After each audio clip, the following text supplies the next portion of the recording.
You've probably watched this happen. One player gets a yellow card for a tackle. 5 minutes later, another player makes what looks like a similar tackle. Boom! Straight red card. Wait, what? Are referees just making it up? Do they flip a coin before kickoff? Or is there actually a system behind these decisions? Turns out, there is. And once you know the 4 questions referees ask in their heads, yellow and red cards suddenly make a lot more sense. Let's break it down. Part 1. The purpose of cards. First, cards aren't just punishment. They're actually tools. Think of them like traffic lights. Yellow means you're dangerously close to crossing the line. Red means you've already crossed it. Game over. A yellow warns. A red removes. Simple. But how do referees decide which one to use? Part 2. Was it careless, reckless, or dangerous? This is the biggest decision. Referees basically sort fouls into 3 levels. Level 1, careless. A mistimed tackle. You try to win the ball, but clipped your opponent instead. No card, just a free kick. Level 2, reckless. Now things get more serious. You charge in too fast. Studs are showing. You ignore the risk. That's usually yellow card, because you're playing without enough control. Level 3, excessive force. This is where red cards appear. The tackle isn't just risky. It's dangerous. High speed. Hard impact. The opponent could get seriously injured. Straight red. Even if you accidentally touch the ball first. Because player safety always comes first. Part 3. Was there an obvious goal-scoring chance? Now imagine this. A striker is racing toward goal.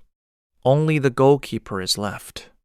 A defender grabs his shirt and pulls him down. Maybe the foul itself wasn't violent, but it stopped an almost certain goal. That's called denying an obvious goal-scoring opportunity. You'll often hear commentators call it DOGSO. Yes, football really loves weird abbreviations. In many situations, that's a straight red card. Part 4. Was it violent conduct? Here's the easiest one. Did a player punch, kick, headbutt, or deliberately attack someone? That's violent conduct. No debate. No warning. Just red card. It doesn't even matter if the ball is nearby. Violence has no place in football. Part 5. Is this the second yellow? Sometimes, a player doesn't commit one terrible foul. Instead, they keep making smaller ones. Late tackle. Another late tackle. Stopping attacks. Time wasting. Eventually, the referee gives a second yellow, and 2 yellows. Automatically become 1 red. It's football's version of, I already warned you. Quick examples. Late tackle, probably yellow. Flying studs into someone's knee, red. Punch after the whistle, red. Pulling back a player on a counterattack, usually yellow. Stopping someone who's through on goal, possibly red. The details matter. Not every foul is judged the same way.